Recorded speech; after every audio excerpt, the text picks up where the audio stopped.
While at FC3, make sure you see the gift shop for Spaceballs merchandise.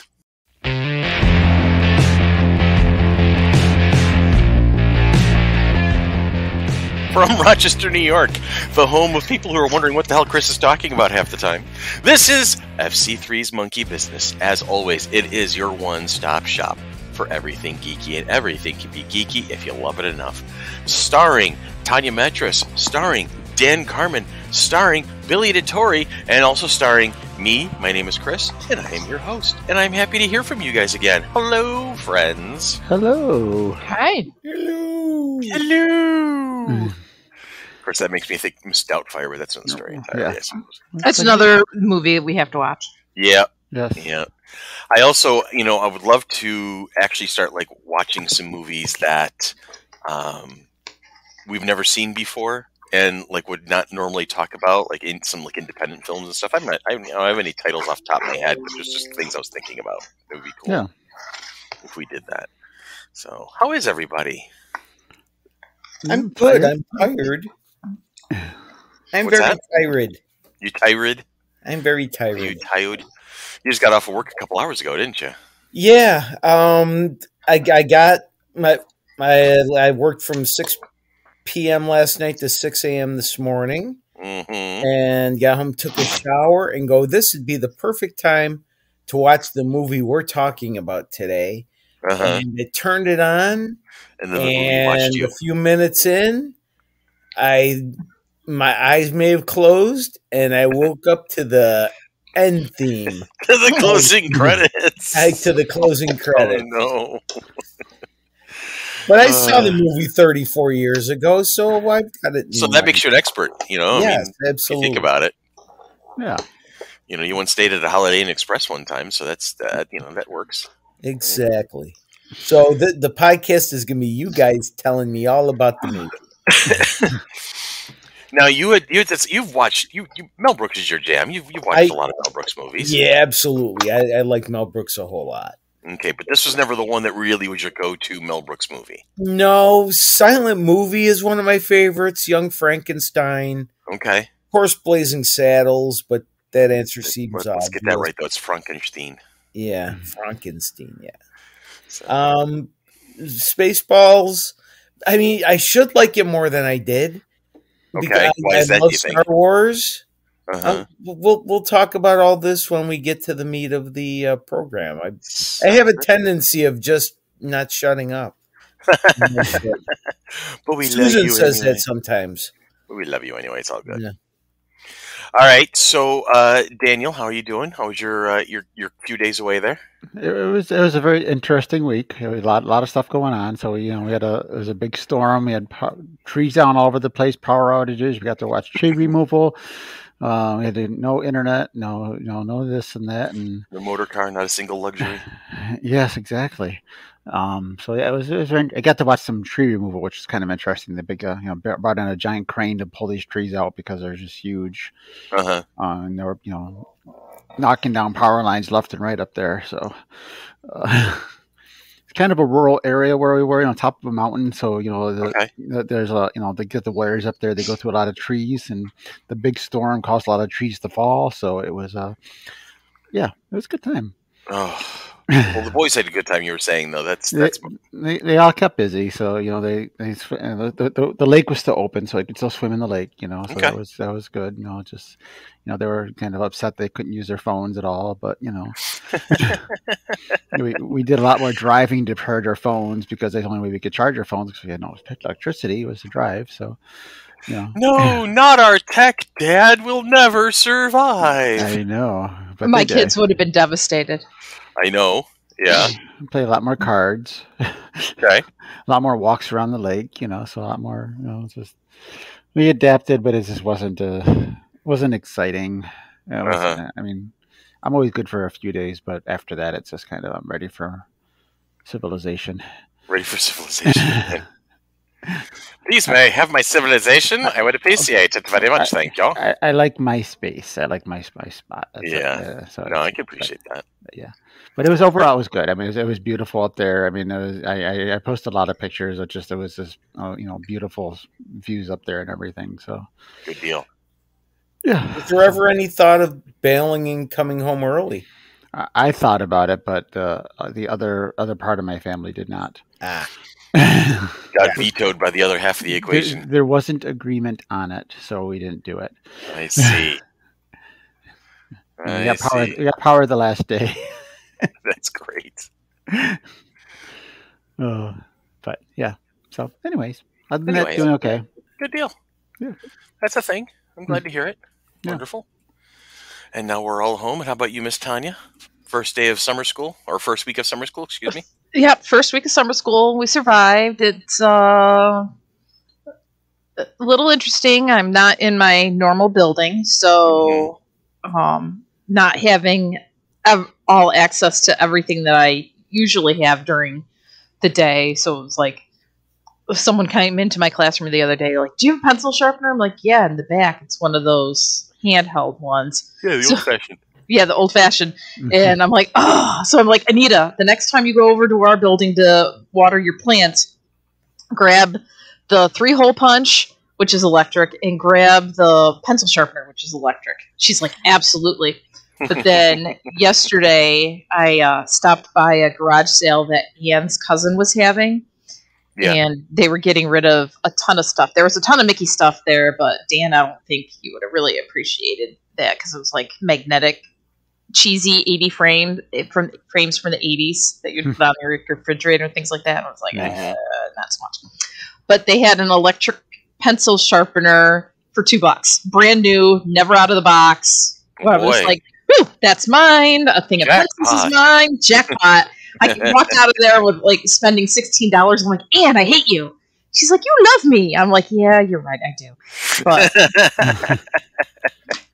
now I have a second electric pencil sharpener that is backup and pencils and highlighters. There were some things that I got there, and then some candles from Party Light, which is normally really expensive, and they're like $1 a box, a box, and they're normally like $10 to $15 a box when you buy them for Party Light. So, gotcha.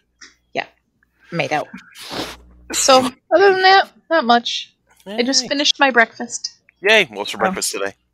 I had vanilla yogurt with strawberries and granola. Oh, very nice. Yeah, well, I had bought yogurt the other day, but I didn't realize that it was plain yogurt, not vanilla. Just plain yogurt. Oh, it's nasty. Plain yogurt is nasty. I even tried putting some vanilla extract in it to kind of give it a little bit of flavor in the vanilla granola. I scarfed it down, but it was not pleasant whatsoever. So we are very sorry to hear that. So yesterday when I was at Wegmans, I got vanilla. Okay. Other than that, not much. You can improve it even more by getting ice cream. See, you know what? He's not lying in any way. He's not lying. That's accurate. That's accurate stuff right there. But I haven't been too happy about my weight numbers going up and down and up and down and up and down. And since I've been back at work, I have access to little things of chocolate and stuff during the day. So I'm like, I have to eat somewhat healthier. But yeah. I see. Mm-hmm. So. Well, good luck with that. I'm sure you'll do fine. You've been successful at when you put your mind to it. So. Yep. It's just a matter of not eating the Oreos that are in the house. We can help you with that.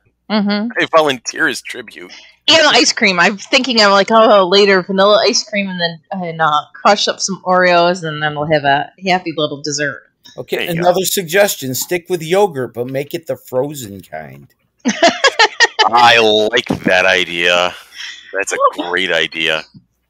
Maybe. Yeah. Maybe. What about you?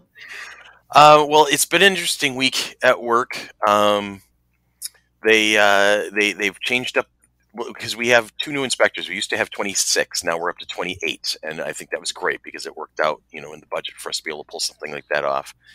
And so they were able to finally do this alignment they've been talking about for years. So each quadrant is self-contained, so there's no inspectors that overlap between northwest and southwest or southwest and southeast, so you don't have to worry about multiple, multiple bosses or anything along those lines. And now you have, instead of having like 5 or 6 inspectors per area, you've got 7 per quadrant, and it's set. And everybody's got their own team leader. We've got 4 team leaders as opposed to the old 3 that we used to have. So it's kind of been getting used to things. And of course, because of that, they have changed up everybody's work areas. Try and shrink them here, change them here, so the caseloads are balanced, and all the inspectors have kind of equal amount of work to do. And I got Poland. Okay, so there's a little anecdote behind that. After World War II, when everything was being divvied up and borders are being set and everybody was being reset and things were being handed back to proper countries and whatnot, historians will tell you that Poland as a country apparently got picked up and moved about 2 miles to the east and then put back down again. And so that's kind of what happened to me by about a half a mile, where my area got picked up, moved north, and put back down again. So I still have half of what I used to cover, but I have this whole new section that I inherited from one of my coworker neighbors. The fun nuance of it is right now, sitting in my home office here in my happy little house, I'm in the middle of my work area. So I'm already at the office, just sitting here waiting for work to happen. It's so weird. Well, And of course, the first full day that I had the area, I get a complaint case from the rental property that's right next door to me. So I show up at the front door, and my neighbor looks at me. She goes, "Wait, what?" I'm like, "Yep, hi, it's me. I'm here going to help you." She's like, "Oh my God, this is amazing." I'm like, "Yeah." Well, yeah, you said it was weird that you lost the section that because you had your mom's street. Yes, I had my mom's street. But you lost that, but then you gained your own. Yes. I went from the street that I grew up on to the street that I live on. So, and people are like, "Oh, doesn't that create a conflict of interest?" I'm like, no, it actually creates a better investment, because I definitely don't want to be mucking around with the houses that are around me. I want my neighborhood. So I now have an opportunity here to work with people a little bit more directly and be a little more invested in what goes on around me. And I seem to recall asking you if you could ticket yourself. And no, if anything happens to my house in particular, if there's a complaint or if I'm going to take out a permit to do work on my own house, then my boss will naturally bring somebody else in to take a look at it for a third-party aspect of it. And that's cool. That's perfectly balanced, because we actually have several inspectors who are also landlords themselves, and so we have rules to make sure that everybody's covered and that there's nothing untoward happening. So we're all watching each other and keeping each other accountable. Mm-hmm. So that's good stuff. I mean, I've done. It's funny. I've gone into areas and I meet the landlord. And the landlord's my coworker, and I'm like, "Oh, I didn't know you had this place." And I'm okay. You got to wait outside. I got to go do the thing now. And they will. Everybody behaves themselves. They understand the rules. Now, let me tell you what my tired brain thought when you were telling about having your area moved. Mm-hmm. I thought they moved your desk 2 miles away for a second. I figured out what you were talking about. Why'd they move them to a different building? That's funny. Oh, Yeah. I get it now. I get jokes.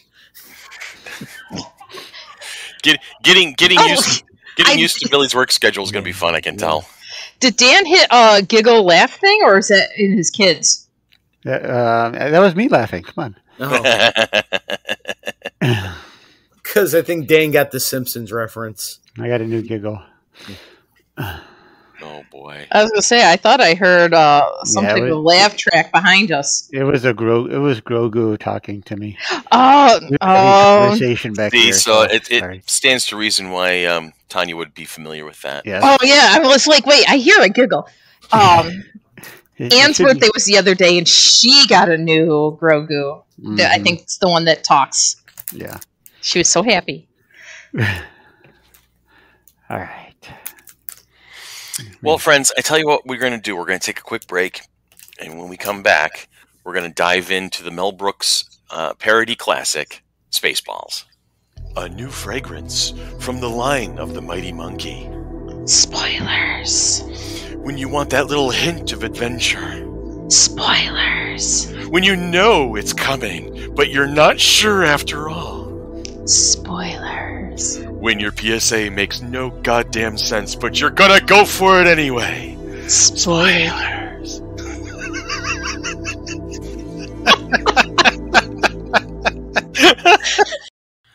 And we are back, ladies and gentlemen, boys and girls, and Spaceballs all alike. Talking about Spaceballs. All right, Spaceballs is a 1987 American space opera comedy. There's a way to describe it. Co-written and produced by the irrepressible and nearly immortal Mel Brooks. It is primarily a parody of the original Star Wars trilogy, but also parodies other sci-fi films and popular franchises. It throws in references to Star Trek, Alien, The Wizard of Oz, 2001: A Space Odyssey, and of the Planet of the Apes. The film stars Bill Pullman, John Candy, Rick Moranis, with a supporting cast comprising of Daphne Zuniga. Oh my God, I massacred that poor name. Dick Van Patten, George Weiner, and Lorraine Yarnell, and the voice of Joan Rivers. In addition to Brooks playing a dual role, the film also features Brooks regulars Dom DeLuise, Randy DeLuca in cameo appearances. In Spaceballs, heroic mercenary Lone Star, played by Pullman, and his alien sidekick Barf, played by Candy. Rescue Princess Vespa, played by Daphne Smith. That's her last name now. It's Smith. Of Iridia and her droid. Yes. Zuniga, thank you. My God, I can't believe I massacred it that badly. And her droid Dot Matrix, which is, I said this to the kids, and they're looking at me like, Dot Matrix, why is that funny? Yeah. Oh, no. I'm old. Yeah, the same. They say we're being captured by the Spaceballs led by President Scroob, which is obviously Mel Brooks' last name spelled backwards, who want to use Vespa as ransom to obtain Duridia's heir for their own planet. However, the heroes get stranded on a desert moon where they encounter the wise Yogurt, also played by Brooks, who teaches Lone Star about the metaphysical power known as the Schwartz. Meanwhile, Spaceball Commander's Dark Helmet, played by Rick Moranis, and Colonel Sanders, Colonel Sanders chicken? Again, another reference that modern-day kids did not pick up on, which was really weird for me. Led the search for them, but are hindered by their own incompetence. The film was released by Metro-Goldwyn-Mayer on June 24th of 1987. Despite initially getting a mixed reception from critics and audiences, it has since become a cult classic and is now one of Brooks's most popular and well-known films.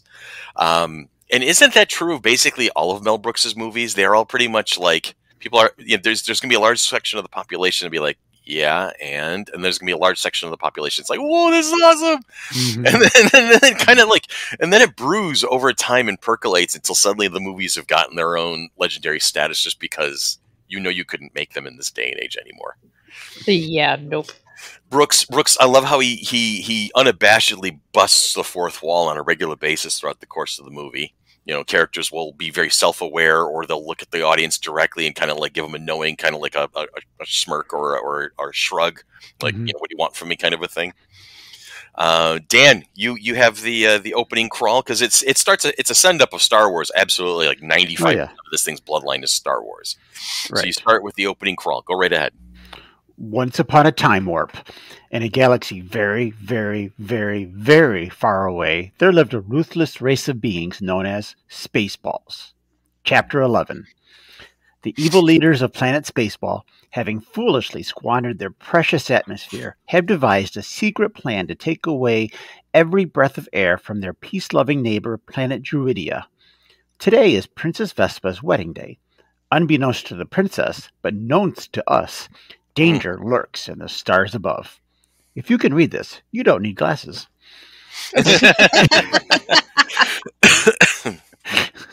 So that's the opening crawl. That's the opening crawl right there. And it's just so indicative of how, because there are times where the movie is like close to being serious and legit. And then there are times where it's just Mel Brooks being Mel Brooks. Right. And obviously, of course, all of the references to Judaism and, because Mel Brooks is not ashamed of his heritage and throws it in there and goes for the regular jokes. Like, Duridia, I think the name of the planet just sets up the fact of when Lone Star goes, oh, great, a Druish princess. But she doesn't look Druish. It's okay. We all saw that one. All right. Yes. Although, is the term Jewish princess as well known as it was back in the 80s? I still hear people saying stuff like that from time to time. Even in this day where we try to be more, I guess, politically correct, for lack of a better way of describing it, you know, and we try to be more sensitive. You still have, the thing I know about the Jewish people the most is that if there's going to be somebody to pick on the Jewish people, it's typically the Jewish people. They have a great sense of self and self-awareness, and they have no problem with a sense. Most of the Jewish people I've met over the years have no problem with having a sense of humor about themselves and their culture and their history. And I think that's fantastic. It's great to have a culture that's so ahead of us in civilization when it comes right down to it, because that's why there have been so many great Jewish comedians throughout history. Yes. Yeah. You know, it's that great sense of self-awareness, and Brooks's movies have always really been resplendent with stuff like that attitude. And I don't know if you were aware of it, if you remember, back in the 80s when this movie was popular and made, there was a book called The Jewish American Princess Handbook. Oh, right. I do remember that, yes. So that's why I think that was sort of a term that people recognized at that point, because that book I remember being pretty popular. So just a thought. And then it's great because we've talked about it since we recently did Star Wars, and we talk about these great opening shots. Every movie opens with this, typically with a ship kind of sailing through the frame and dragging your attention along with it, you know. And so here is this hyper extended, beauty shot of Spaceball 1, and it just keeps going and going. It's like, wait, oh my God, when is this thing stopping? And then, of course, you finally see the back end of the ship, and when you see the bumper sticker, "We break for nobody," and it's like, oh, I love it. I love it already. And I think that's the thing about Mel Brooks movies, is that they're serious movies that don't take themselves seriously. And then they start throwing in these obvious little shots around. So he kind of veers. He's like us. We tangent, right? So we throw off on our tangents. We get onto these great points, and then we go wandering off on something that was completely unrelated and makes no sense except to us. And that's, I think, part of our charm. I suppose. I hope it is. The early Mel Brooks movies and the early Woody Allen movies were almost precursors to things like Airplane and The Naked Gun. Yeah. Where you just had like silliness for the sake of being silly and funny. They didn't necessarily have to make sense, as long as it was funny. Right. And there's lots of great sight gags throughout the course of the movie. And right off the bat, you got and the language is an issue. It's definitely not for children. You get the great line of, who is that guy? He's an asshole, sir. Major asshole. That's his name. Who else is an asshole? And everybody starts standing up and saluting, and even the salute. You're just stiff-arming each other the entire movie. It's hilarious. Well, I'm surrounded by assholes. It's like, okay. Yeah. Wow, this is just an exciting conversation right now, I got to tell you. I think we're all tired. It's been a long week, and the weather has been a roller coaster, and so we're all kind of like, eh. No, I had to go move Oliver, the cat, who decided to jump up on the mantle and start pawing at the big screen TV. Oh, jeez. Juno has been doing stuff like that. Like if a dog shows up on TV, she will start jumping at the TV now to try and get to play with the dog. And it's like, no, honey, don't do that. Well, she's on your list, right? She's on my shit list, yeah, typically. Literally. Yeah. Oh, well, yeah, there's that. Okay. She's been leaving me treasures in the foyer lately. All right, back to the movie. Yeah, movie. Movie. All right, so let's just do a quick run through. Let's look where the Star Wars parallels are. They start with the opening crawl. The opening crawl. They start with the ship entry. The 3-minute ship entry. It's 3-minute ship entry. Yeah, 3 minutes for the ship to go through the screen. And there's no credits or anything. There's no text. There's no nothing. It's just that music in the background, and it just keeps going, and the ship just keeps going. And that's, I think, a signature Mel Brooks thing is holding that joke just a moment too long. Not moment like David Letterman was great at beating a dead horse over and over and over and over and over again, but Mel Brooks had that timing where he was just long enough for it's uncomfortable. But then I'm going to let you off the hook and get to something else. And give you a funny bumper sticker at the end. Yes. Which was a great send-up because that was the era where, we break for this, we break for that. Those were when those bumper stickers were finally starting to show up. Yes. So you're starting to see that. And then, of course, Mel's going to go ahead and take a crack at it and let you know what he thinks of that silliness. So that was fun. I like that. And then we go to the wedding. Yes. Okay. Thank you. Yes. And Daphne Smith's character Vespa. I'm avoiding that name for as long as I possibly can, and that's gonna be great because I know what I've just done is I've doomed myself to the fact that she'll probably show up at FC3 one of these days. You call me Smith. That needs to be investigated. Is she available? That would be just my luck. Chris, you're going to be doing an interview in panel room 2. Oh, yeah, who's it? It's Daphne Smith. Oh, no. And she's going to have a field day with me, I can tell. But anyway, regardless of that. So Vespa gets cold feet at her wedding. And runs off. With can you blame her? Who was falling asleep there. Yeah. I mean, Prince Valium, the name says it all. Yeah. That's right. I mean, it was funny to see Jim J. Bullock, but it's like it was a part that didn't stretch his comedy skills really. No, just had to fall asleep. Did he have like 2 lines in the movie? I think. I don't know, not much. Yeah, he wasn't. But he yawned a lot. Mm-hmm. Mm-hmm. It's tough. It's terrible. They leave the planet. They go through the little gate to leave the planet, and then we go to Eagle 5. The Winnebago. The flying Winnebago. I mean, come on. And it was funny for me because I often see this where it's just reminders of how bad I am at pushing my own ideas because just a year earlier to a year and a half earlier, I had written a bunch of short stories, parody short stories at school about our gang at school and the Dude-mobile was a Winnebago that had been tricked out like a James Bond car. Yeah. So it's like everybody's looking at me like, did they get that from you? Or did you get that from them? I'm like, still. We always come up with these ideas, but we never, that someone else. Somebody always else does a better job of it than we do. Someone's listening to us. Well, it's just the Google effect. I was thinking about something the other day. I'm like, I should look for that on Google, and sure enough, Google was already ready for me on the search bar. And that was before Google. Yeah, I know. That's a thing. Captain Lone Star and his co-pilot Barf. Yes. I'm a Mog, half man, half dog. I'm my own best friend. Yeah. So they're chasing down. As the opening crawl says, they're trying to capture the princess so that they can use her as collateral. They're going to hold her hostage and try to get President Scroob is yes. And so the Spaceballs. They're in the process of capturing her when the King of Druidia, played by Dick Van Patten from 8 is Enough, reaches out to Lone Star and says, please rescue her. And they negotiate a little deal because Lone Star's, like Han Solo before him, in trouble with a gangster.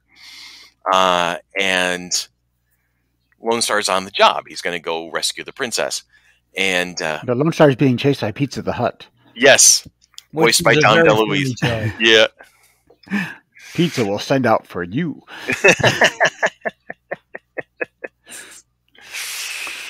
Who was the Pizza the Hut? I know.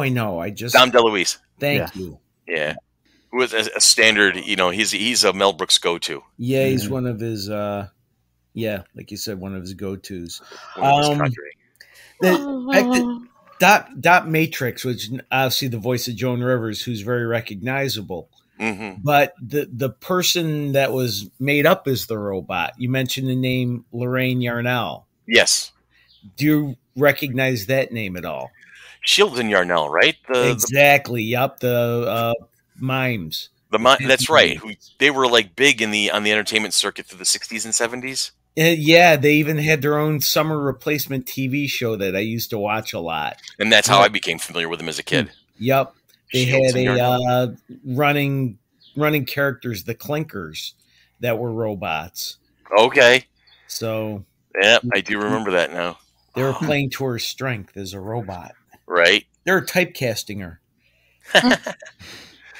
And that says something about the eras of entertainment too, because that's going to be something that nobody's going to remember or know anything about currently.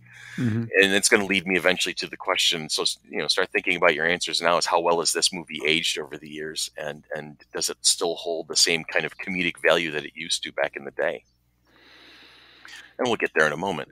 Yeah. So continuing with the story recap, our guys rescue the princess from her flying Mercedes, because that's what you do when you're a Druish princess, apparently. And we forgot about jamming the radar just to rescue yes, her. because I was gonna get to that. They have the daring escape where they jam Spaceball 1's radar with an actual jar of raspberry jam, which leads to Dark Helmet tasting the jelly that is coming through the screen, and it's going to lead to a Michael Winslow reference we've talked about in the past. But no one dares give me the raspberries. All these little old school kind of jokes. It's hilarious. It's like it's like watching Jack Benny all over again. Then when they rescue her, they had to bring her luggage. Yes, it's a matched set. They they rescue the princess. There's the interaction with the Spaceballs, and it's cool because they kind of intimate that Rick Moranis' Darth Vader send up Dark Helmet and Lone Starr have some familiarity with each other. They've met, they've had crossed paths before. They just in a couple of throwaway lines. There's a relationship that's been established already between these two, and you can tell that it's not a good one. It's not exactly a positive thing. They definitely don't like each other, and because Dark Helmet is very, as soon as he figures out who it is, he's so angry right off the bat, and then they get away. They chase him. Hyperjets are engaged. So Dark Helmet goes to ludicrous speed. Light speed's too slow. We got to go to ludicrous speed. And the ship takes off. You get the streaking, and the streaking suddenly gets all these different colors, and the Empire's gone plaid. Then they pass target, orders the ship to stop, and he crashes into a control panel. Yes, and it's interesting because I think a lot of these comedies, and as I mentioned a moment ago, Mel Brooks, he has this propensity for, holding that joke just a little too long, and that discomfort is part of the equation for him. That it's part of the humor for him is making you wonder, when the hell is this going to stop? And just the silliness, it just becomes, you take these moments that could actually be kind of interest, and then they can become silly, and that's part of the fun of the movie, really. Right. Because that whole thing, because they realize they overshoot Eagle 5, and then they have to figure out where the hell it went because they've lost track of it. So naturally, they go to watch Spaceballs the movie themselves. Because that's what you do. They check the video cassette of Spaceballs, the movie. It's great marketing. You send the video out while the movie's still being made, which sets up my all-time favorite thing in the entire movie. It sets up that this is the reason I'm bringing all this up. I'm rushing to this because this is my all-time favorite part of the movie, is when they start watching the movie and they're fast-forwarding through it, and they suddenly land on the moment they're in, and the interaction between Sanders and Helmet. It's hilarious. Sanders is trying to explain it to Helmet. Helmet is obviously not catching on what's going on, and then inevitably, when will then be now? Soon. I like to prepare to fast forward. Fast forwarding. When's now? Now. Yeah. That was then. Now we're here. We're here at now. So in the meantime, Eagle 5 had crash land on the nearby moon of Vega. Yes. And then they leave the Winnebago, carrying her luggage, of course. Of course. And then they soon stop, and Lone Starr and Barf, exhausted from carrying what they find to be an industrial strength hairdryer.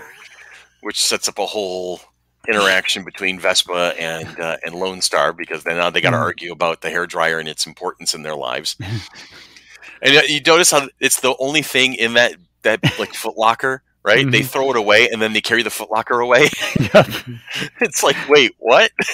If it's empty, then never mind. But it's a matched set of luggage, Chris. Come on. I'm serious. I have never owned a matched set of luggage, so I do not understand the importance of it. I'm sorry to say. I guess we're still pushing through this one, aren't we? Yeah. I'm hearing nothing from anybody. Actually, where you just described is actually where I dozed off, and I swear I didn't mean to. That's all right. It's not because of the movie. It's my new stupid schedule that caused. Well, they got you working 12-hour shifts. Holy cow! Yeah, but now I have 4 days off. That works. So that's good. That's good stuff. Then we got Lone Star and Vespa at the campfire.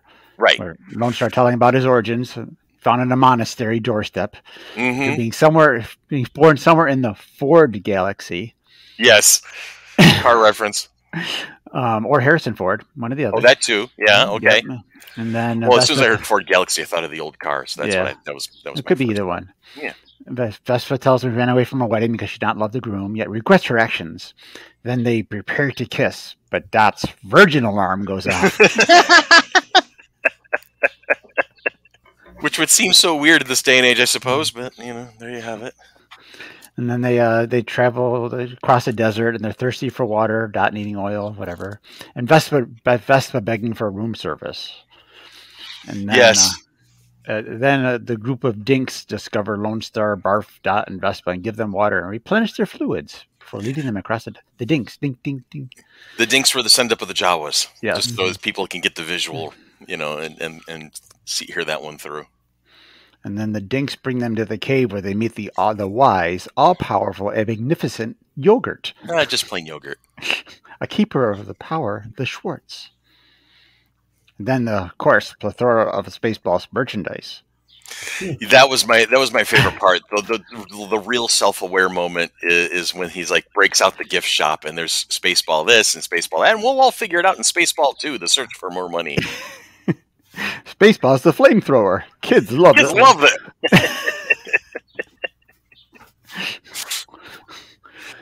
And then Spaceball 1 gets to the planet and they're ordered to comb the desert. So they literally comb the desert with large scale combs. And you get to the ethnic joke that would not fly today. Yeah. Or you have a couple of African American gentlemen dressed up in the uniform wear the pick instead of a comb. and the guy who fires off, we ain't found shit is Tim Russ, who is better known for his work on Star Trek. Yeah. Okay. Yeah. Yeah, he's Tuvok in Voyager, and he's played a couple of bit parts in Next Generation and movies and stuff like that. So he's become Star Trek alumni. So he's in Spaceballs early in his career. And I didn't put that together either. It was when I was watching an interview with Tim Russ, and he's like, "Yeah, y'all know I was in Spaceballs, right? I got to work with Mel Brooks." And he grabs, of all things, he just grabbed like a waste paper basket. It was on the set. He puts it over his head and yells out, "We ain't found shit!" And everybody's like, "Oh my god!" And they go nuts. Well, it wasn't a close up of him, so it was hard to it's hard to see him. So I got a kick out of that. Yeah, and I like how he's he kind of just embraces it's part of his career history, which leads me to a usual question is let's take a moment here to think about how if this movie could have been made today. No, absolutely not. Brooks is very good at making movies that probably couldn't have gotten away with these days. Well, I don't know. I mean, if he made it today, if he made it today, it would have been something very different, but it might have been, but I don't think it would have been, I don't know. I'm not sure what we would have done today if we were trying to do something like this today. Yeah. I mean, definitely not as it is. It wouldn't work today. No, I don't think so. But I mean, yeah. No, I was just looking up something that is a bit disturbing. The Pizza the Hut costume. Mm-hmm. Mel Brooks wanted the Pizza the Hut suit to look as realistic as possible. In order for this to happen, hot artificial melted cheese was used for the costume. The plus size was that it looked extremely realistic. The downside, however, was that it resulted in the actor wearing the suit receiving second and third degree burns from melting cheese bubbling and dripping around it. Oh, jeez. So that may have been a problem. Yeah, nowadays when maybe you could get away with things like endangering your actors back in the day, but all for a laugh. Yeah. Tanya, you got the trivia page for this movie up yet?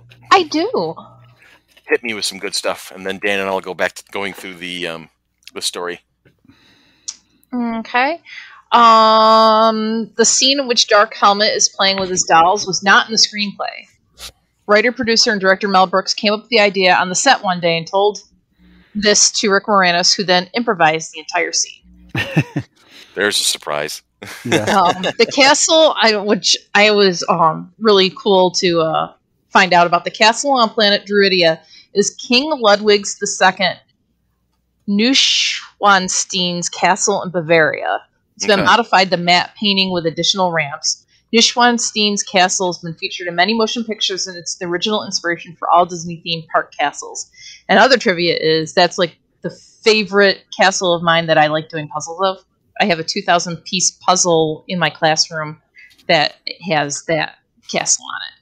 So it's a very photogenic castle. I hear about that one a lot, where if they need a scenic castle rather than a badass-looking castle, people will typically go to that one in particular. Yes, it's my favorite. According to Mel Brooks, George Lucas loved this movie and wrote him a letter after its premiere saying he thought he was going to bust something from laughing so hard. Lucas also told Brooks, had he not chosen to parody Star Wars, this movie would have succeeded as a great adventure movie. Brooks said he was extremely flattered by Lucas's compliments and support. It's always great when the person who creates that which is being parodied can appreciate that, the parody itself. Right. We've talked about this because of Dan and Billy's love for Weird Al Yankovic, and how the artists will often have their own input. Like Michael Jackson actually helped produce Bad or Eat It. Fat. Excuse me. Thank you. And how they get involved and they get to enjoy it just as much. So it's always nice to have the ability to laugh at yourself a little bit and your work. So it's good to hear that Lucas had such a positive. And, Lucas has never been kind of a fuddy-duddy about a lot of that stuff. He understands. During his scene, Michael Winslow did most of the sound effects. In the DVD audio commentary from the movie, Mel Brooks jokes that they saved around $1,000 by letting him do this. Saved $1,000. Yeah. Another interesting piece is the escape pod launch sequence is actually an unused clip from Star Wars Episode 4, New Hope, provided to Mel Brooks by Lucasfilm. No way. That's fantastic. I thought it looked really familiar. I really do. When the pod is heading out the escape tube, I'm like, wow, that looked really close to the mark. That was kind of wild. So the fact that they actually got that from Lucasfilm it's very cool. So it was close to the mark. It was on the mark. It was the mark. Definitely. Yeah, the budget on the movie was $22.7 million. So yeah, they saved $1,000 by letting Michael Winslow do the voice of the sound. Well, I think this was the most expensive one to date. So yeah. Yes. So saving $1,000 is good. That's yeah, $25 million with Dracula dead and loving it. Oh, that was at $22 million. By contrast, the producer's 1967 cost less than $1 million to produce. And speaking of something that saved him money, I was just reading that Bill Pullman says that, because I'm always interested in who could have been cast instead of who was cast. Mel Brooks tried. Bill Pullman was the third choice after Tom Cruise and Tom Hanks. Oh, wow. At the time, Bill Pullman was an unknown, and Brooks decided to go with him because it saved money, and he had Rick Moranis and John Candy already as sort of the named stars that would bring people in. That'd have been, Tom Cruise. Tom Hanks, I don't know. Tom Hanks I could see, but Tom Cruise I think would probably have. Probably not. Tom Cruise can. But see, the thing is people forget Tom Cruise can do comedy. He's just not known for it. Very funny. Yeah, Tropical Thunder. He was hilarious. He has the ability to do comedy. It's just he's more known for action and the weird dramas. Like Vanilla Sky and whatnot. Yeah, I mean, it's hard. It's always hard to picture the other person doing it after someone has done it. Absolutely. Because because you get to love what that one person has done, and then you try to picture someone else as like, well, I mean, they bring their own flair to it. I mean, that was the interesting thing about Back to the Future is that we actually got clips of the other Eric doing the the Marty role Marty McFly, yeah, right, versus just so you can see what it might have been like versus guessing with someone else. So that was kind of an interesting thing. But yeah. The call sign for Lone Star's Bill Pullman's Winnebago is Eagle 5. Pullman used the call sign Eagle 1 in his role as President Thomas J. Whitmore in Independence Day. That's right, yeah. So it's ID, that's a send up of Spaceballs then? Maybe. Or at least a reference to it? Probably. That's funny. I'll go with it. That works. You know how movies have novelizations, paperbacks you can pick up with. R.L. Stine wrote the novelization for Spaceballs. After I didn't even know there was a novelization of it. That's news to me too. Yeah, Spaceballs, the book. Before Goosebumps, R.L. Stine wrote Spaceballs, the book, a young adult version of the story that substituted some of the stronger language and bits for child-friendly context. It remains the only exclusion to Lucasfilm's no tie-in mandate. Huh. Well, you learn something new every day. That's wild. I would never have called that one. I might have to. I can hear that. Yeah, I was going to say Dan's going to be looking for that right now. Paperback from $62. Whoa. Okay, let's check somewhere else. Right, eBay. Let me see. A-Books. USA. Thriftbooks.com, $8.49. In 2015, it was rumored that Mel Brooks had expressed in making the long-awaited sequel with Bill Pullman and Daphne Smith returning. But some cast members won't be returning, such as John Candy, Joan Rivers, and Dick Van Patten, who had sadly died. And it's uncertain if Rick Moranis would return as Dark Helmet, as Moranis had retired from acting and has not acted since 2006. He actually has popped up recently, if I'm not mistaken. Recently he has, yes. The sequel may be a parody of Star Wars Episode 7, The Force Awakens. Okay. That would fit. Brooks is 95 right now, so yeah, he just turned 95 recently. Move if he's gonna do it. Yeah. Do it now. I'm not sure if he'd be physically up to it at this point either. You never know. The man's never know with him. But I mean, that was 6 years ago. So right. I think it's probably just more of like wishful thinking, to be honest. People wanting that one more run with Brooks. It might be at this point. And Dan, on eBay, Spaceballs, the book you can get for $22. Buy it now. And the author is credited as Jovial Bob Stein. Yeah. A novelization of a Mel Brooks movie. I'm just trying to wrap my brain around that right now. Because are there any others? Do we know of? Can we look that up real quick and see if there's any other Mel Brooks movies? I'd love to see a child-friendly version of Blazing Saddles. Yeah, that would be... In the beginning, there was a guy. He was a sheriff. The end. The sheriff is a guy. You can get a Spaceballs the car sticker for your car. That I would predict. Yeah, that's easy enough to see. Mel Brooks books. That's kind of a hard thing to say. Yeah, I said any book versions of Mel Brooks movies. Young Frankenstein, the producers. The shortest one is Silent Movie.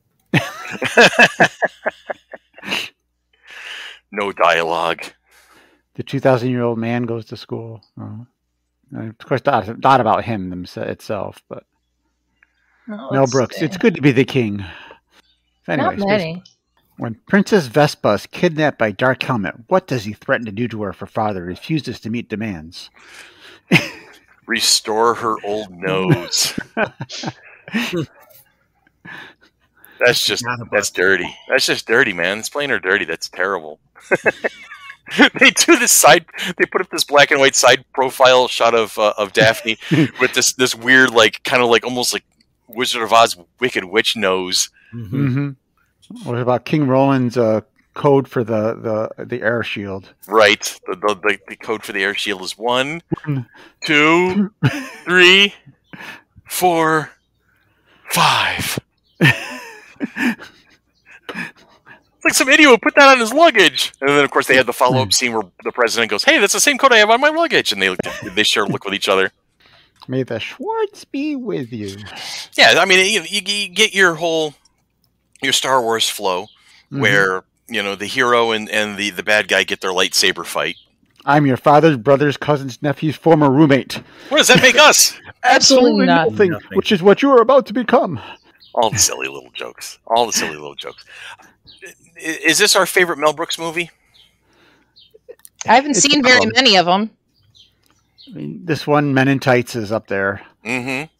I like them all. Just different. I mean, I think this is one of the most quotable ones. Okay. For me, anyways. I think it's when people talk about the most. You hear Mel, you say, "Oh, I like Mel Brooks," and people will be like, "Oh, Spaceballs." It seems to be the most recognized of them. I mean, History of the World was hilarious. I was waiting for part 2. Still waiting for part 2 because there was History of the World part 1. Right. Well, that's something he does often. Is he make references to sequels that will probably never exist. Right. But I thought it was very clever, very fun. The whole thing. Like I said, Robin Hood Men in Tights. Whatever. Yeah. See, I like Young Frankenstein and Silent Movie are my favorites. Although because I collect comedy records, old albums, just the 2,000-Year-Old Man stuff with him and that's his classic. Is amazing. Yeah. Because that was improv in general, and I think the first album was recorded in like someone's living room with just like friends, while Mel Brooks and Carl Reiner basically made up the 2,000-Year-Old Man routine. I wouldn't be surprised. Well, it was the masters of the day, really, when it comes right down to it. These guys were the comedy masters of their generation, and the fact that they had such a great career that lasted for such a long time, and they're still recognizable to this day, and an amazing friendship. To the point where you're jealous. I mean, Carl Reiner passed away within the past year, but they still every night. One would go over to the other's house and they would watch a movie. I think it was Carl Reiner would go over to Mel Brooks' house. And they would watch a movie together. And at some point, the one would go up to bed and the other one would just leave when he felt like leaving. The next night to watch more TV. So I really like that. I mean, you hear a lot of comedy teams, falling apart or not talking to each other or becoming estranged or whatever the case may be. But these two just stuck together through all of it. But they were true friends, dating back to working on like the Sid Caesar show back in the 50s. Reminds me of Chris and Dan. That's how we're going to be when we're older. We're going to just go fall asleep at each other's houses. Yep. You better have a nice couch. God damn it! That last one, I had a backache for years. I wish Carl and Mel Save the World was a podcast. See, that would be a fun one to listen to. The two of them just sharing their stories of what they've been through, and all the ideas that never made it to actual public. Hey, about that time we were talking about doing that thing, and then they started translating this whole like slew of things. And, oh my God, that would have been amazing. They wouldn't have They would not have created their own religion. They just would have kept doing a send up of Judaism. Making Jewish jokes. Get to hear the two of them doing that. It's you bow to the masters at that point. Anyway, so Baseball 1 transformed into Mega Maid. Yes, into Mega Maid. So they slip in a little reference to Transformers on top of everything else. She went from suck to blow. The jokes you just could not do these days. You just couldn't do it. Was Spaceballs rated? Was Spaceballs rated R? From Tanya. It is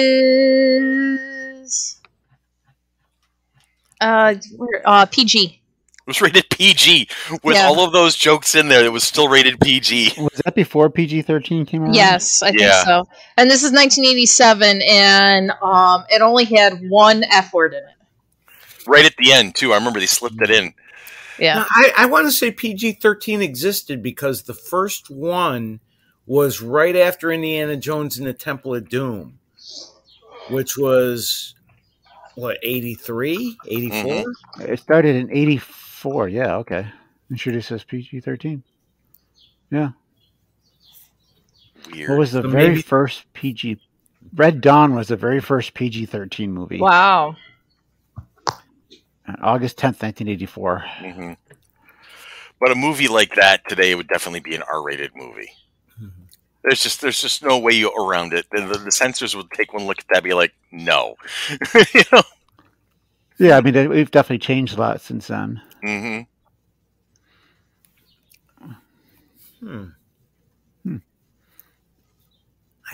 I'm trying to decide because in ways our culture has loosened up to where you hear words on TV nowadays you wouldn't have heard back in the 80s. Well, because the streaming services, because the streaming services aren't restricted by those things, so you hear them on.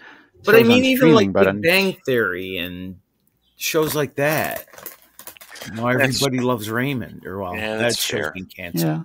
Yeah, I suppose that's fair. But it's maybe a matter of context, or obviously, how you depict other ethnic groups and religions, and that's become more sensitive. But I think just like out and out sex jokes, 2.5 Men, everybody thought was a family comedy, but if you watch it, it's like the dirtiest show in the history of television. Oh yeah, it's definitely not. Charlie Sheen Unleashed. With every other joke being a sex joke of some sort. Right. So maybe that's the last sort of boundary, as you can do sex jokes, but not, obviously ethnic jokes or religion. No, jokes about religions. Yeah. All right, so we've got Megamaid is now taking the atmosphere off of the planet Juridia. It's sucking it into a big old vacuum cleaner. The bag is expanding, and Lone Star is able to use the Schwartz to flip the switch on Megamaid, because when you have this couple big mile vacuum. long spaceship, this massive vacuum, of course you're going to have the exterior switch. Of course. Of course. That's right. And as Dan so eloquently stated the quote, Megamaid has gone from suck to blow. Enjoy that quote as you see fit in your own private ways. And the air is immediately restored to the planet. Yes, all the trees that got sucked up before magically go back down to where they came from. And then the self-destruct on Megamaid was activated. Yes, they had, so the Eagle 5 then flies into Megamaid's ear so that they can find their way to the brain of the ship and hit the self-destruct switch to blow them up and make sure that they can't just go ahead and just turn it right back on and assault the planet below right away. And that leads us to our big fight between the good and evil, between the hero and the villain. And it's a really weird lightsaber fight of sorts. The Schwartz. I see your Schwartz is as big as mine. It's like, oh my god. Do you know how to use it? Your Schwartz is to get tangled up. Yes, the Schwartzes get tangled up. I hate it when my Schwartz gets tangled. Like, wait, what? That's where it's just like, oh, this is wrong. Yeah, there's so much wrong with this, but it's hilarious on so many different levels. And then they try to stop the self-destruct, but the cancellation button is out of order. Yes. Even in the future, nothing works. That was after all the escape pods were out. Right. Mia. Yeah. There's just so many. There's a lot of fun things. There's a lot of silly things. There's a lot of like, oh, why did they do that kind of things? We've kind of hinted at it. We've talked about other Mel Brooks movies. Is this his best one? I know it's the most quoted. It's the most widely known, but is it really his best one? Probably not best, but again, because of the Star Wars cinema, I think that's probably why it's most known. Okay. Because of that, but I mean, I don't know what would be considered his best. Actually, the producers might be his best, but I think way more people know it as a Broadway play. Yeah, right. Because it was from the '60s. Because I hadn't watched the movie until the show came out. Because then I went to the show as soon as it opened, and I love the musical, of course, with Matthew Broderick and Nathan Lane with the musical there. Right.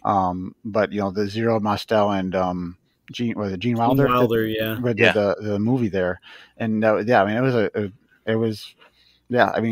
was crazy. The movie, all the Hitler references and stuff, and now, I've never seen the play. Are the Hitler references not in the play? Oh, they're in the play, all right. Yes. Oh, okay. Yes. They're definitely there because that's the show they're making. Right, Springtime for Hitler. Yeah, Springtime for Hitler and Germany. Because I was curious if somehow the modern wokeness affected. Well, but then again, the play is they years old now. They kept pretty close to the. Okay. Yeah, oh yeah, wow, it's that long already. Jeez. I don't know. That was a guess on my part. No, it's somewhere around that play. The music that was the first show on Broadway to cross the $100 mark for the tickets. Oh wow! Because I bought the tickets. My ticket was just under the $100 mark. It's like $97, and that was the first show to break the $100 mark, and it's been a disaster since then because tickets are skyrocketed since then. Yeah. But that was the first show on Broadway to do that. Little useless trivia, but it's kind of that was a big thing to. But now we got all these kind of surge pricing, all kinds of crazy. The surge pricing's it's awful. It's horrible. It's horrible. All this stuff they do now, especially because we have this technology to do this stuff. So that but. My ticket. I don't want to get into Ticketmaster. I don't think. Yeah, the ticket. They're verified. They're platinum tickets. They're quote unquote platinum tickets, which means they can price them however they want. Yeah, if they realize a show's selling great, they can raise the prices. Oh yeah, I know because I saw there was a show. It's a Debbie Gibson. She's gonna be in Las Vegas. The normal tickets in the front row section were like $100 and something bucks. Their platinum tickets were over 1,000 for the same seats. It's like, oh my gosh, it was ridiculous because they couldn't. And so anyway, so yeah. So is Mel Brooks to blame for the price? He made a popular show, and it caused it was sold out. And I went with a friend of mine, and I was able to get 2 tickets to. Early on in the run, it was like as I bought the tickets just before the show opened, but the tickets were on the same aisle but on opposite ends of the theater. So I was like in the far left, she was in the far right, but we're in the same row. But the only tickets were available were single tickets at that, because that was I squeezed that in before it opened because after it opened, it was sold out for months. But it was a great show.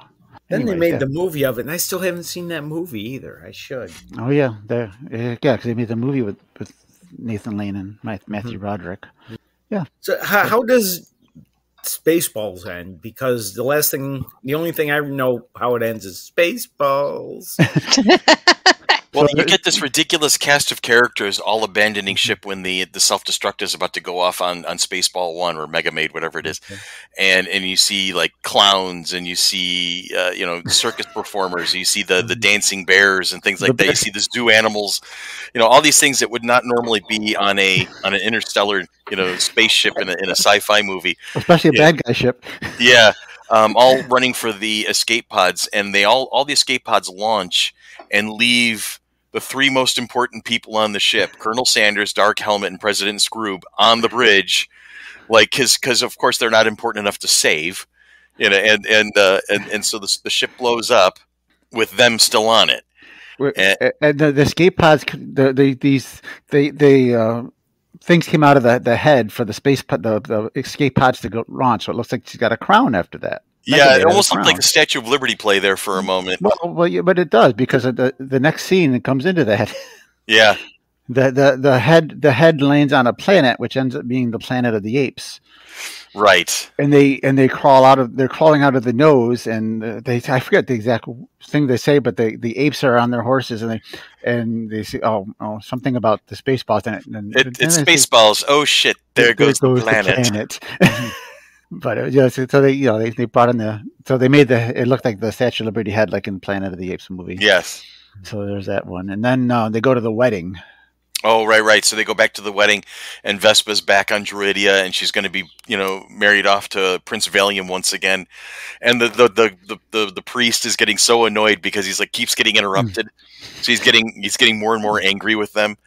And then they're finally interrupted by Lone Starr. Lone Starr shows up, and he realizes that he's not actually this space vagabond after all. He is a prince from a long-lost civilization.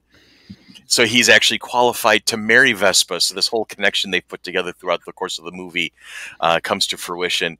And Vespa pushes Valium out of the way. Lone Star steps up, and the priest looks at him and goes, "All right, the very, very, very short version." And he looks at the bride. "Do you? Yes. Do you? Yes. Fine, you're married." And they live happily ever after. Of course, they could fly away in Eagle 5 with "It's just married" written on the back of it. Mm-hmm.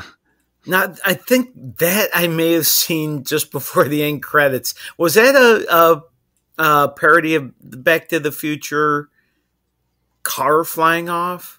Or I don't think because that couldn't have been, because Spaceballs is 87 and wasn't Back to the Future like 87, 88? Or really? 85. 80. Oh, maybe it was. Wasn't it 85? Because it came out the same year that it was. Because 2 and 3 came out like 89 and 90. And we even talked about this because we just talked about these darn. Yeah, I want to say Back to the Future was 85. I think 85. Yeah. Yeah, I don't know. Maybe It just sort of looked familiar in my glassy eyes haze. Really? Yeah. We'll just say they snuck in a little Back to the Future reference at the very end. Yeah. Or I made it up. Or you made it up, and that works too. We're gonna back your play on that one. Okay. Thank you. And that's Spaceballs. And we want to hear about your take on this classic parody movie, this classic comedy. What you think of it, what you compare it to, and some of your other favorite Mel Brooks movies. We might be talking about another Mel Brooks movie very soon. We'll be talking about that during the downtime. And so that's that. So we're going to take a quick break. And when we come back, we'll do our wrap-up and our question of the week. And that'll be that for the day. Yay.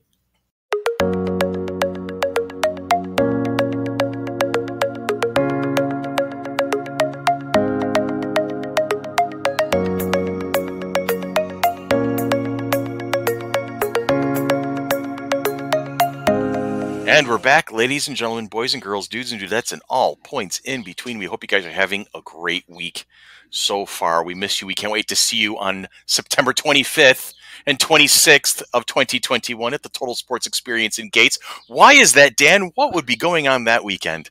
Maybe Flower City Comic-Con is coming on that weekend. We're going to go for the shameless plug because why the hell not? Because we can. That's why we're here. That's exactly why we're here. It's part of the reason, yes. This 201 episode journey began several years ago because of Flower City Comic-Con. Right. So 201 episodes. One episodes. How the hell did we get here? We're still not sure. Yeah, I know. Lots of talking is how we got here. We just kept putting one foot in front of the other and kept coming back for more. It's amazing. And we stuck together all this time. I think, Billy, you've only missed one episode. I've missed 2, and Tanya's missed 1, I think. I don't remember if we've missed more than those. Yeah, I don't know. It's amazing. So, yeah, I know there've been times where if we couldn't like all be together, we just said, fine, we're not recording. Yeah. 201 episodes. So what are we going to do for the next 201? We've talked about everything so far. There's always more. There's always more things to chat about. Constantly evolving world. Eventually, we'll be talking about the different phases of Marvel. Yeah, somewhere along the line, we'll have to talk about Phase 7 of Marvel Cinematic. Aren't they only on Phase 4? Yes, but I'm saying in the future we'll be talking about Phase 7. Are the TV shows its own phase? No, they're in the phases. They do include them, and I hope to get a chance to talk about WandaVision and Captain America and Winter Soldier and all that, Falcon and Winter Soldier and stuff like that, and Loki, which is just about to wrap up this week. Yeah. Well, has been amazing. My mom's like, "Oh, they set up the end of Black Widow for the next movie." I said, "That's not going to be in a movie; it's a TV series." Yep. She's like, "What?" Yep. That's going to be interesting too. Yes. So. The whole theater went, ooh. Yeah, that was great. The whole theater is like, oh, we hate... Julia Louis-Dreyfus has been introduced into the MCU through the TV shows. She had a cameo towards the end of Falcon and Winter Soldier, and she popped up in the last tag scene, or one of the last tag scenes of Black Widow. Black Widow. And you just... you're going to despise this woman, and she's playing it to the hilt already. It's amazing to see her in action because you're so used to her being silly Elaine, or all of her comic stuff, Veep and whatnot. But this woman has got some acting chops on her, and she is going to uncork on this. Oh, I'm sorry. When they unveil this role in full throttle, you're just going to, she's going to blow some minds, I'm pretty sure. She is a bitch. Oh, yeah. Oh, yeah. and she's got her comic timing, so she makes these comments that are that she finds funny, but you're just like, oh, that was cringy. She's dark. Okay. Yeah, so that's going to be fun to watch. We'll be talking about the Marvel stuff sometime. Yep. Uh-huh. Oh, Daniel. Oh, Chris. I would love to hear question 261 on the list of questions of the week. All right, Chris. What word do you always mispronounce? Zuniga. Smith. It's pronounced Smith. Get it right. Oh, that's Deanna's last name. What's it's Deanna's last name? Deanna Smith. It's Schulmerich, and someone said, "Oh, that's how you pronounce it." I thought it was Smith. I think you were being funny that day when we did the volunteer meeting. I don't remember. Yeah. I don't remember. Oh my God, that's an appropriate question for today's podcast. That's for sure. Yes. But other than Zuniga, is there a word that I have a hard time with? I have trouble with statistics. Yes, that one. Stats. Yes, you and I have had this conversation several times over the past few decades. I remember that. Because I took the class in Aquinas, and I could never see the name of the class. I was like, stats. Statistics? Wow. Statistics. I have to really think about it. Statistics gives Dan a stutter. Mm-hmm. Yes. And that's the only word I've ever heard you have really that much problems with. That many problems. I don't know. I mean, my speech is usually pretty good. Other than Daphne's last name, I don't think there's a word that vexes me so much. But what happens for me is that when I get riled up, or if I'm really into something, or if I'm not paying attention, then I start tripping over like the simplest things. Oh. Certain things just stop sounding correct, and I can't. I've gotten caught on those words. Simple words I get caught on, and it depends on my mood. If I'm tired, if I'm really ramped up about something. Definitely tired. Mm-hmm. And for me, it's the Amazonian homeland of. Give it a shot. Give it a shot. I want to hear it. I have to see. I have to have it in front of me. No, you don't. You can do it. Themyscira? You got it. See, Themyscira. You got it. You just need a little practice. Yeah, and I was like trying to visualize it in my head. Well, but I find if I'm reading something to the students, like during a Regents exam or whatever, and the kids get it read to them, I find I start yawning because I used to usually read before I went to bed and things like that because that helps make me sleepy. Okay. So then I get tired as I'm reading an exam, and then I start stumbling over those simple words. And I'm just like, But when we do those Regents exams, the social worker's like, I will read any of the exams except for global. I will not read the global exam. I'm like, why? Because you can't say Nebuchadnezzar? Or whatever, Kemal Ataturk, or all those just strange sounding European, Middle Eastern, Asian type names and places. And I just said to the kids, I'm like, whatever that place is. And then I keep going. Yeah. So. Yeah. And I'm like, because if I can't pronounce it, most of the time, most likely they can't pronounce it. Right. So we're not too worried about it. How about you, Bill? A couple of my word misadventures, not that I mispronounce it. When I read the word spelled A-W-R-Y, I pronounce it Ari in my head. Instead of awry? Things have gone awry in this conversation already. Yeah. But for a long time, what does Ari mean? and the other one, which I'm still convinced I pronounce right and everyone else in the world pronounces wrong, everyone else says karaoke. You cannot show me where there's an E between the R and the O. It's karaoke. K-A-R-A-O-K-E. Karaoke. Not karaoke. But everyone else says karaoke, so I guess that makes me wrong because, as the election proves, the person with the most votes wins. Yeah. I was going to say, our D&D that was group. Subtle. I like that one. Our D&D group, it's a porculus instead of a porculus. Well, we had one particular person who joined us a while back who had a couple of words he just could not work around. And portcullis, the gate at a castle. He would call it porculus, and it just stuck in my brain. You know what? For the longest time, I couldn't even pronounce it because of that. My ex-wife also had a couple of library for library, and it would drive me bonkers because I'd be like, I know it's right, but I can't figure out why it's wrong at the moment. What is going on here? They say that is like a sort of a joke, library or supposedly, or those words, but it's in like February. February. Yeah. February. Some words just lend themselves to be mispronounced. Wednesday. Wednesday. That's how I get the kids to spell it. Wednesday. Let's see. Other words. I was going to say our friend Doug was instead of a brazier, it was a brazier. A brazier. A brazier. I was like, Doug, that means something totally different. Yeah, not quite there, Dougie. Yeah. Oh, like one's something to hold up boobs, and the other one is something that you is like a light. Yeah. Yeah, not quite. Yeah. All right. I think the one is like cinnamon is and aluminum are the ones that are like are the ones that normally trip people up. Okay. Cinnamon. Yeah. Especially from Europe to America, there's different pronunciations of the same words. Like in England, aluminum is aluminium.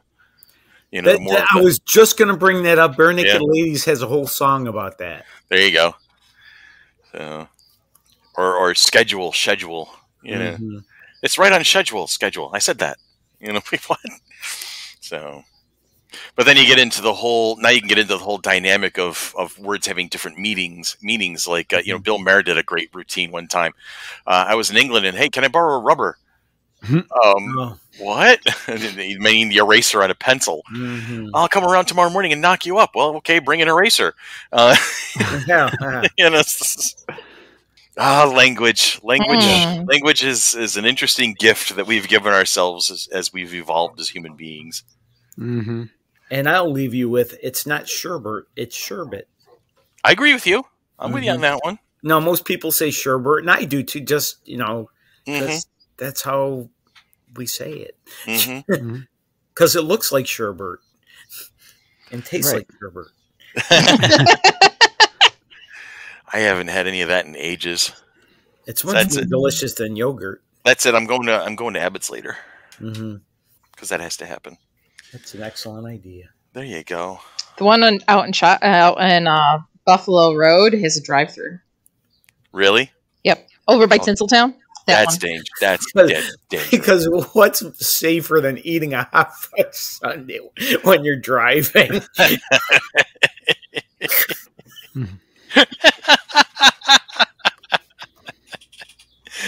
Oh, okay. On that happy note, I was going to say, this has been another episode of.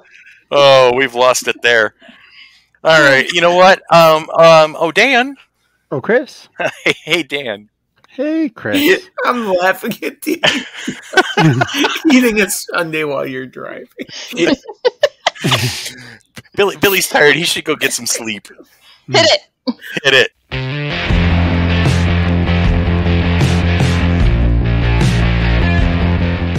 Because this has been FC3's Monkey Business, a product of the Mighty Monkey Corporation, purveyors and producers of the Flower City Comic-Con. Yes, because I can talk. Coming at you September 25th and 26th, 2021 at the Total Sports Experience in Gates. Like us on Facebook, like us on Twitter, follow us on Instagram, follow us wherever we go, and we will lead you to where the hot fudge is. You guys have a great week. Have a safe week. Don't eat while you're driving, and we'll talk to you again next week. Dun, dun. Dun, dun.